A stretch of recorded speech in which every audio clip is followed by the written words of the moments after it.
Recuerdo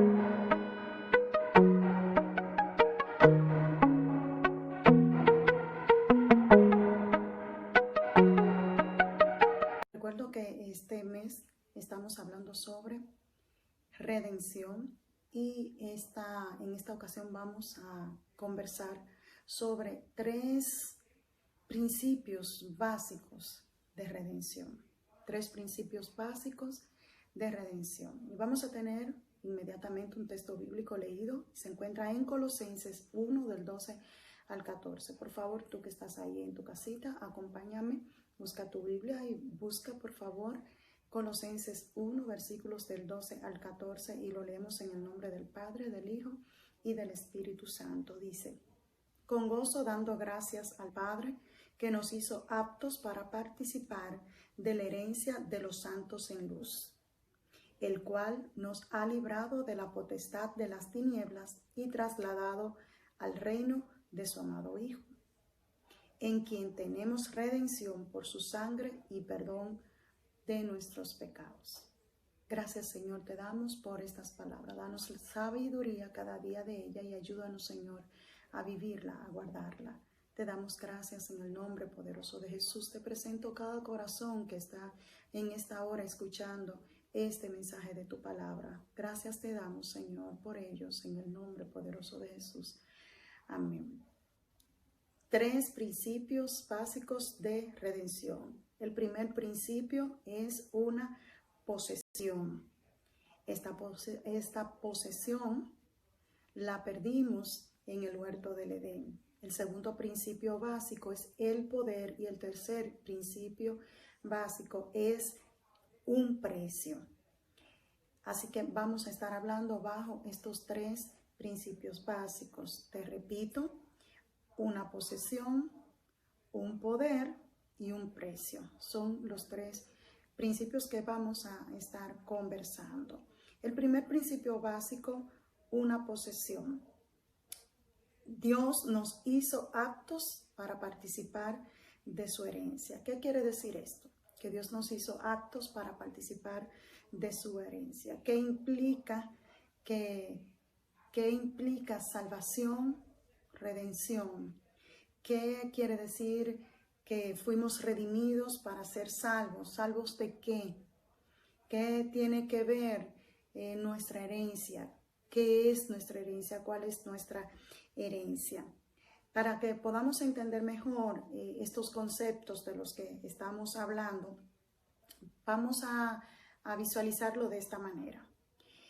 Es una anécdota de un hombre que se estaba ahogando.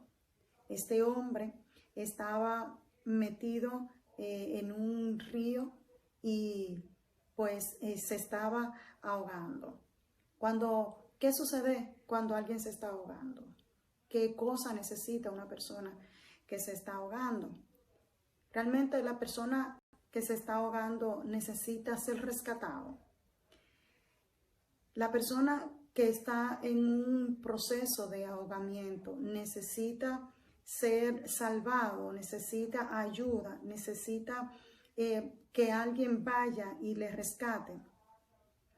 Pero otra pregunta que quiero hacer: la persona que se está ahogando siempre estuvo ahogándose.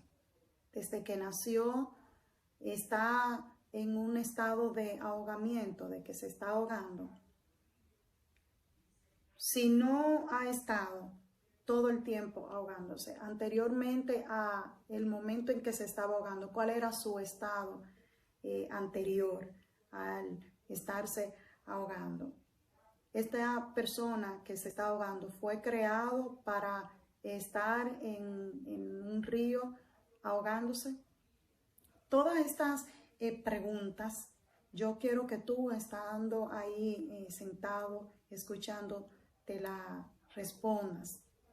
Realmente, la persona que se está ahogando ha perdido lo que era su estado anterior. Su estado anterior era estar en tierra firme, ¿cierto?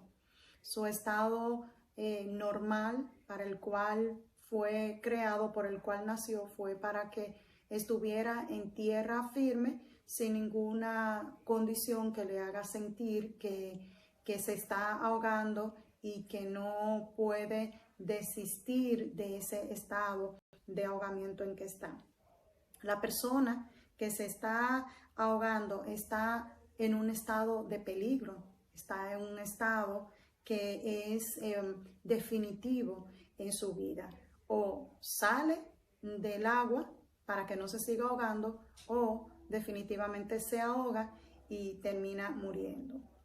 Así que el estado de una persona que se está ahogando es un estado que no es permanente, sino que es un estado que ocurrió en un momento determinado de su vida, sino que esta persona pues antes estaba en tierra firme, de repente tal vez entró a bañar a un río o al mar, o cayó por descuido a un río o al mar, no sabe nadar y se está ahogando. Pero este es un estado permanente para la persona. No, vuelvo y repito, porque o la persona si sabe nadar sale del agua, pero aparentemente si se está ahogando no sabe nadar, o termina ahogándose. Y esta reflexión pues la hago para traerte a lo que es parte de este conversatorio que estoy teniendo contigo. Y la parte que te quiero conversar de esta anécdota es que así estábamos tú y yo cuando en el huerto del Edén sucedió el primer punto del que te hablé, de los 3 aspectos sobre posesión. Dios era nuestro dueño. Cuando Él nos creó y nos puso al primer hombre, Adán, y a la primera mujer, Eva, en el huerto del Edén, Dios era su único dueño. Adán y Eva pertenecían solo a Dios. Y Dios por eso tenía esa cercanía, Dios por eso tenía esa empatía con ellos. Dios por eso se trataba con ellos de manera directa. Y eso lo podemos ver, por ejemplo, en el Génesis capítulo 3. Si tú buscas Génesis capítulo 3 y lo lees, te vas a dar cuenta de cómo era esta relación con Dios, de Dios con el primer hombre y la primera mujer. Y esta era una relación temporal. ¿Tú crees que Dios realmente creó al hombre y a la mujer porque quería tener una relación bonita, una relación estrecha y directa con ellos de manera temporal? No. Dios creó al hombre y a la mujer para tener una relación permanente, así con el hombre y con aquella mujer. Dios quería tener siempre esa cercanía, siempre ese derecho sobre el hombre de tú me perteneces, yo soy tu creador, tú me perteneces y tú obedeces y respondes a tu creador porque tú me perteneces. Y es como debía funcionar todo. Cuando el Señor formó al hombre, dice que lo formó del barro de la tierra y con su propia mano lo hizo, no así como con las demás cosas de la naturaleza, el cielo que separó las aguas de la tierra, todo fue con su voz. Pero cuando fue a hacer al hombre, no lo hizo solo con la voz, sino que lo hizo con sus manos y luego dio suspiro al hombre, le dio de su aliento al hombre y su espíritu pues reposó también en el hombre. Y es esa cercanía desde ahí, esa relación tan diferente a como Dios hizo las otras cosas de la creación, que fue con su voz, y tomarse el tiempo y la dedicación de hacerlo con su propia mano, hacer el cuerpo del hombre con su propia mano y luego darle parte de su aliento, parte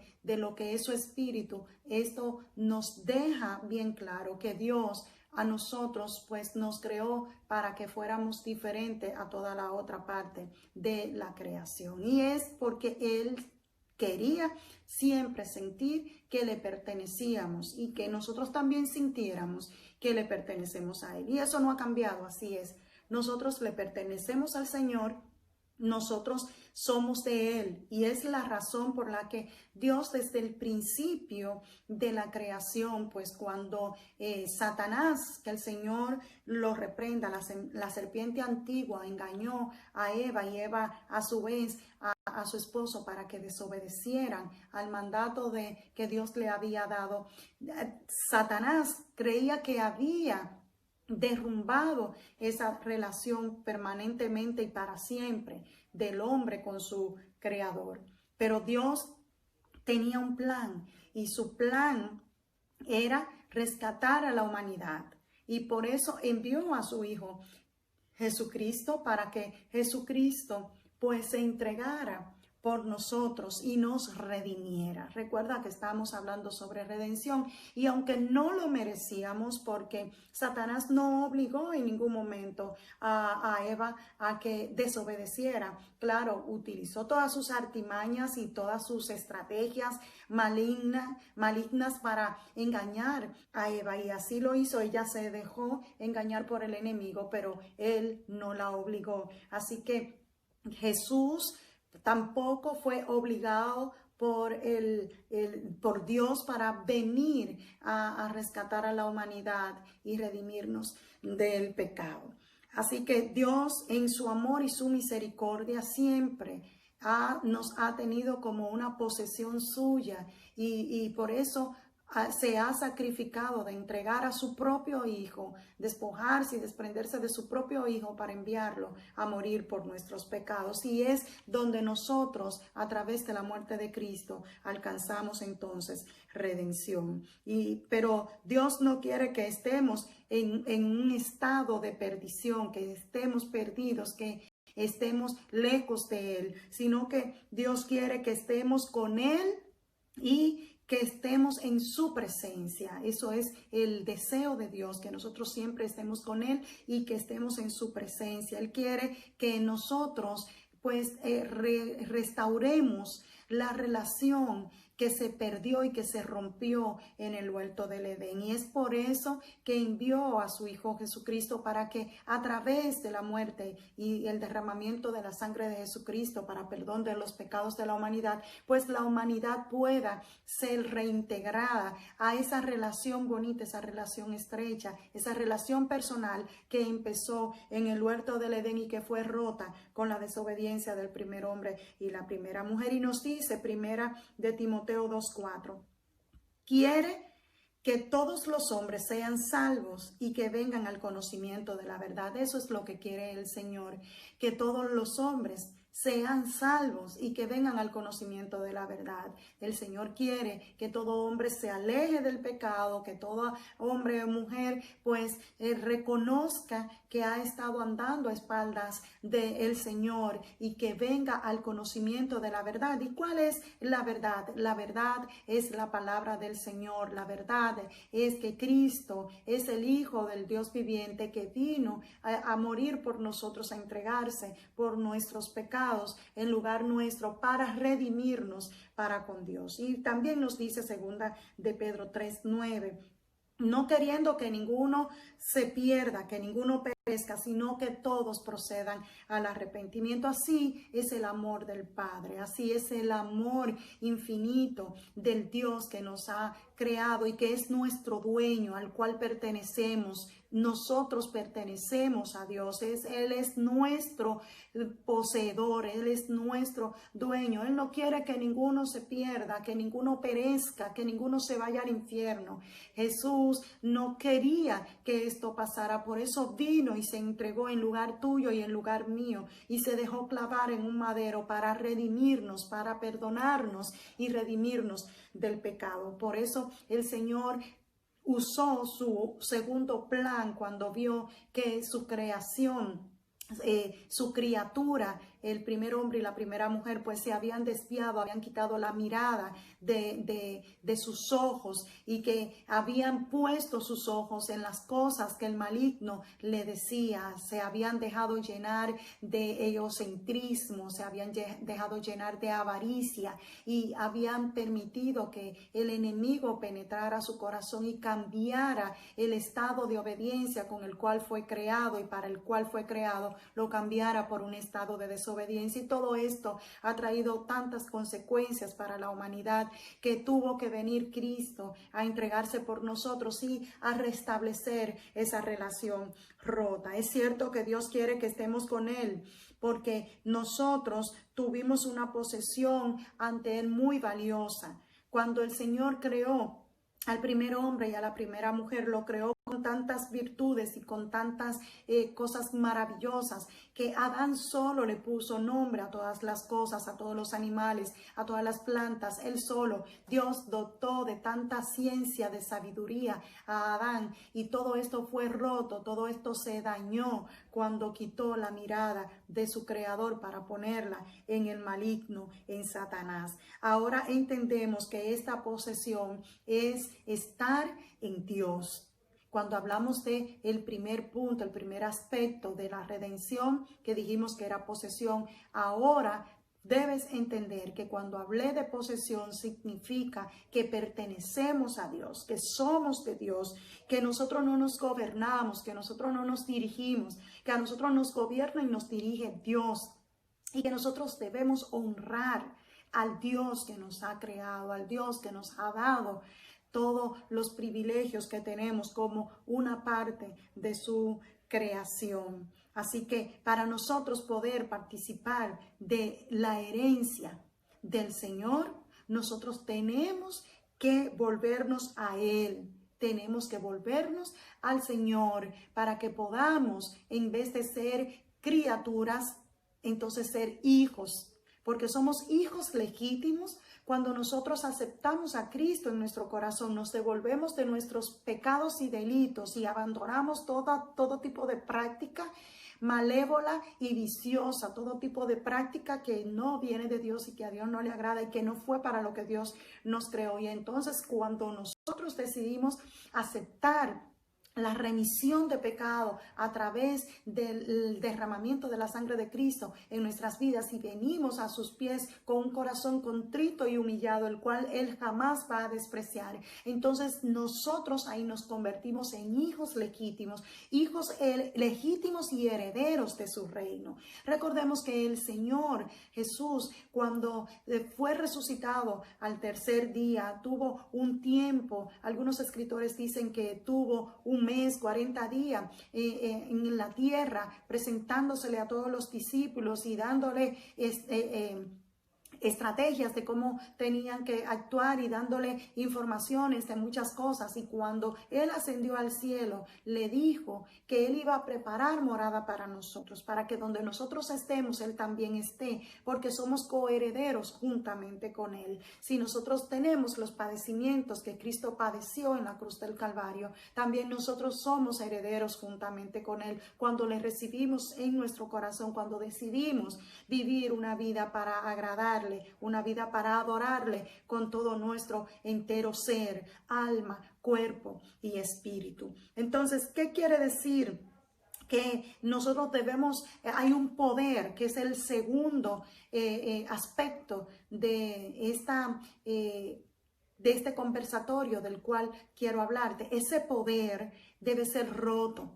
Y ese poder es el que nosotros, tú y yo, muchas veces le damos al enemigo para que gobierne y dirija nuestras vidas. Ese es el poder que Adán y Eva le dieron sin saberlo al enemigo de las almas. En el huerto del Edén, Dios le dijo a ellos: de todo árbol del campo pueden comer, de todo árbol ustedes pueden comer, pero hay un árbol que yo no quiero que ustedes coman de él, de ese fruto del árbol, de ese árbol no quiero que coman. Y fue el árbol que la serpiente antigua Satanás, que el Señor lo reprenda, instó a Eva a que desobedeciera y que comiera de ese árbol, burlándose, diciendo: lo que pasa es que Dios no quiere que ustedes coman de ese árbol, porque Él sabe muy bien que cuando ustedes coman de ese árbol, ustedes van a ser como Él, que van a conocer el bien y el mal. Ciertamente, el enemigo engañó a Eva y con su poder envolvente, con su poder malo, como fue desde el cielo, que dice la palabra que fue lanzado del cielo Satanás, porque pudo engañar a más de la mitad de los ángeles y ponerlo en contra del Dios Todopoderoso allá en el cielo, con sus engaños y con toda su mentira y con toda su estrategia de grandeza y de creerse que Él es el único y el mejor. Asimismo logró engañar a Eva.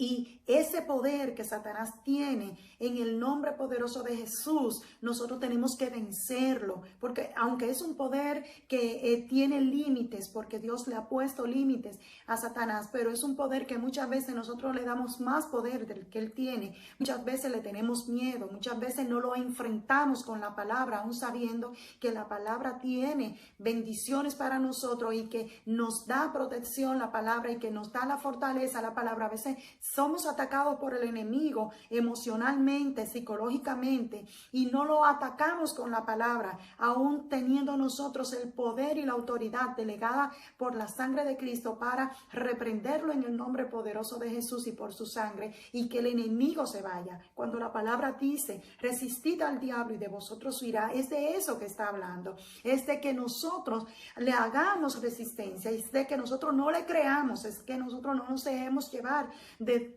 las cosas que a veces viene y nos dice y nos susurra y nos hace y nos empuja a hacer, que nosotros resistamos eso para que el enemigo tenga que huir de nosotros y dejar de atacarnos. Ese poder y esa autoridad, Cristo lo pisó en la cabeza, como dice la palabra, que la mujer lo herirá en el calcañar y que, perdón, y que nosotros tenemos el poder y la autoridad para también en el nombre de Cristo pisarle la cabeza y reprenderlo en el nombre poderoso de Jesús, porque ya Satanás fue vencido. Así que el poder que Satanás pueda tener y ejercer sobre nosotros tiene sus límites, tiene un espacio y tiene un momento en que Dios lo detiene. Fijémonos cómo pasó, por ejemplo, con Job. Cuando Satanás estaba atacando a Job y lo metió con todas sus mentiras que fue a llevarle a Dios, de que Job servía al Señor por lo que Dios le daba.